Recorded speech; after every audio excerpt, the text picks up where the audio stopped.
All right, Andy. So I just need to make reference to this because maybe we'll never figure it out, like in our minds, if we never seen this. So my whole lab is a lab of mistakes. Okay, I'm in geochemistries. I got like sands and gravels, soaking, dry, whatever they are. And I'm doing chemical experiments. Well, I was cleaning all my glassware up here, going through some of my old experiments, trying to get them all out the way. And I was making some discoveries. Like, I found this little cup right here had a precipitation experiment from some real gold and silver and platinum ore.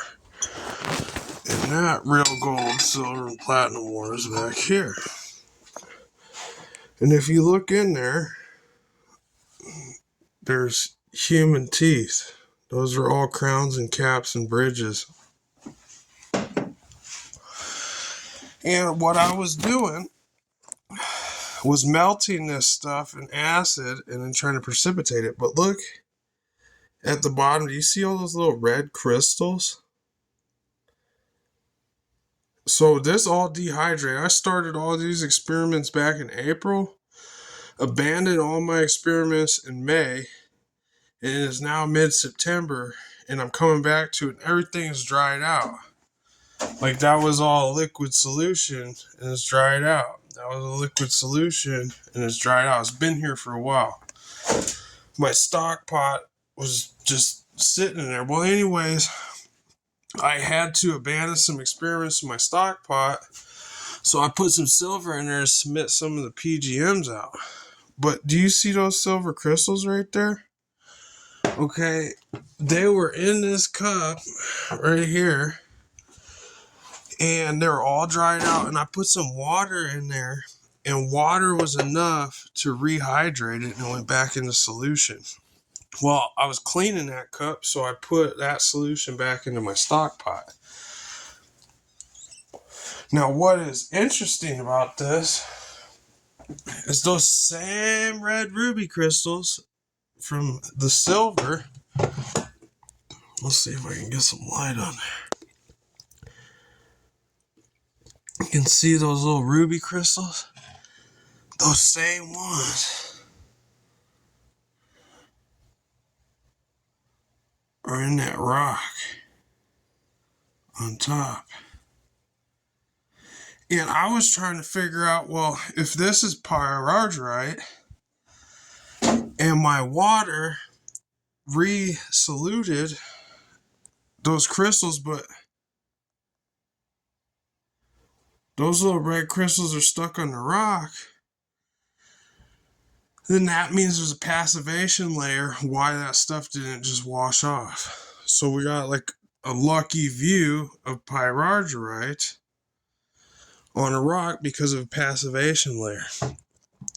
Now, what is a good thing is because of a failed experiment, we know that pyrargyrite by accident can form in just a few months.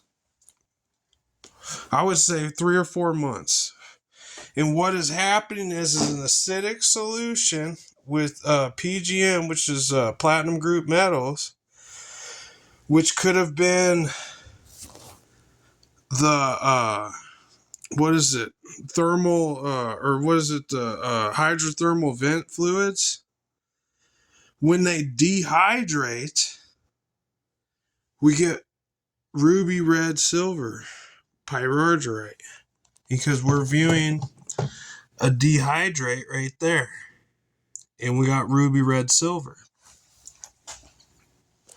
That's an awesome discovery, because we know that in nature, just because of a mix-up experiment, that in just a few months, ruby silver can form from the dehydration of hydrothermal fluids. Interesting, right? That is so freaking cool. Now, I was looking at this, And I have this silica fluid. It's like, I don't know, a little bit caustic, sugar, whatever it is. And it's dehydrated. It was all fluid. And all of a sudden, this rock hard layer had formed because of the dehydration. It precipitates the top. And look, I think it's just because of the,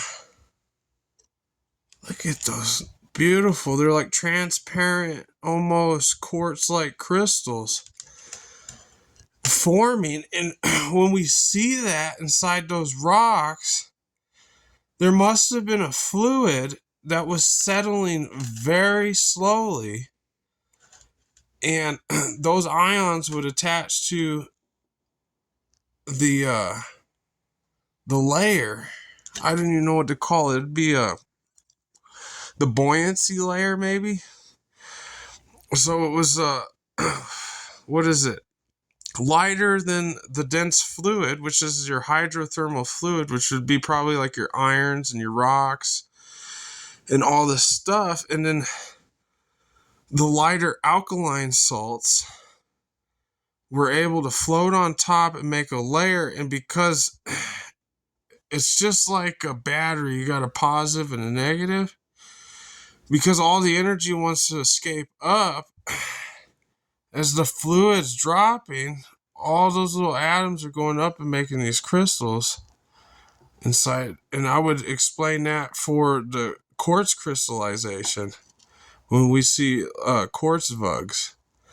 So in those quartz vugs, my observation is there's a hydrothermal fluid, and it was all the way fluid. It was just a really saturated fluid inside the volcano's hydrothermal fluid. And as it dehydrated and the heavier elements became more and more saturated, the lighter, less dense elements started to crystallize out of the saturated solution. Now that's a silver solution right there. So to me, we're getting our quartz from dehydration of thermal fluid. And then as the fluid dehydrates even more, it turns into this rock, and you get little precipitations of ruby red silver as a precipitate, which means that that's freaking pretty cool to be able to see that, right? And then this one's a little weird because it looked like it was all the way green and it was all the way dry and all the way crystal. And then it started to turn yellow, and it doesn't look like rust. That's rust crystal, and that's yellow crystal. So I believe that the blue was an iron copper solution with gold in it, possibly. And somehow, I think that yellow was actually copper that dropped out of that. So it went from a copper sulfate to a copper oxide. And it looks just like gold, but I don't think that's gold. Anyway, I just want to show that to you. It's like a little cool little thing in the lab. I'm getting it all cleaned up, getting winterized. Pretty sweet. Now this is my waste pot. Now it's supposed to be all my gold. And it came out, so I'm pretty happy. When I go to do waste treatment, I'll be able to get that recovered. Alright. Well, there we go. These are all my other glasswares I gotta clean. I did a zinc precipitation.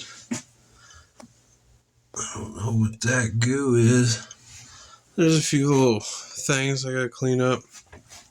got to really label everything, because I was labeling it and they said, oh, label everything. And then all of a sudden I got in this experiment and I got in a little rush and I didn't label stuff.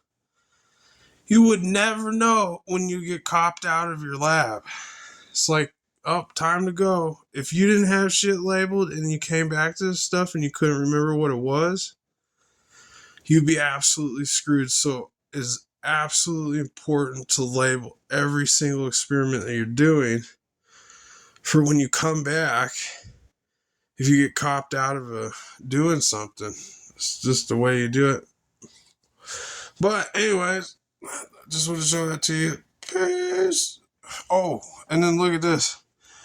They said that iron sulfite crystal has a lifespan of like 4 months.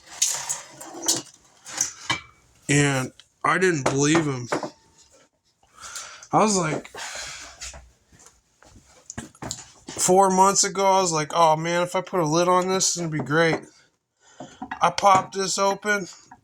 I'm like, there's mold everywhere. Well, it's not mold. That is carbon. And what happens is moisture and oxygen and air combines with the sulfur and creates calcium carbonate.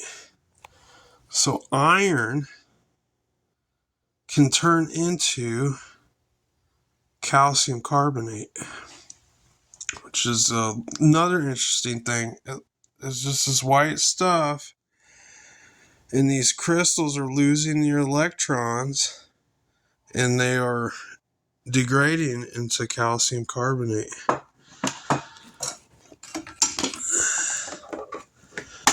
Interesting how that works.